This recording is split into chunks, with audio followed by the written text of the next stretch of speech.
Hello guys, আসসালামু আলাইকুম রহমতুল্লাহি বারাকাতু। কেমন আছেন সবাই? আশা করি ভালো আছেন। আপনাদেরকে একটা ম্যাজিক দেখাইতেছি, যে দেখেন,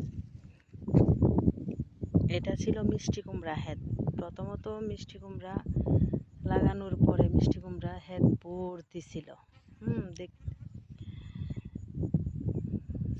মিষ্টি কুমড়া এখন শেষ, গাছ মইরা গিয়ে এই যে আবার জ্যান্ত হয়ে হয়েছে।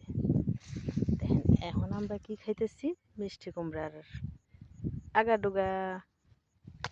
কি সুন্দর না? এই যে দেখেন, একবারে নরম তন্তন, কি পরিমাণের লাভবান মিষ্টি কুমড়া, দেখছেন নি অবস্থা? যে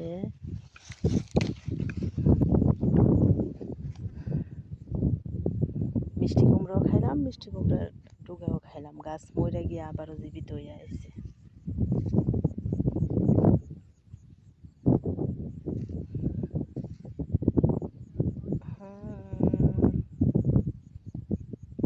কি সুন্দর না আগাগুলো?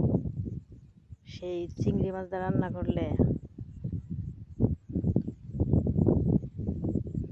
তবে আমি এগুলো চিংড়ি মাছ দিয়ে রান্না করব না, কারণ এগুলো আমি আড়ানাজ্জা রান্না করব। ব্রাহ্মণবাড়িয়ার আঞ্চলিক ভাষা আড়ানাজ্জা। কলার সবুই দিয়ে আরও 12 জাত সবজি দিয়ে। ভালো থাকবেন, সুস্থ থাকবেন। আল্লাহ হাফেজ। ভিডিওটি ভালো লাগলে অবশ্যই লাইক কমেন্ট করবেন।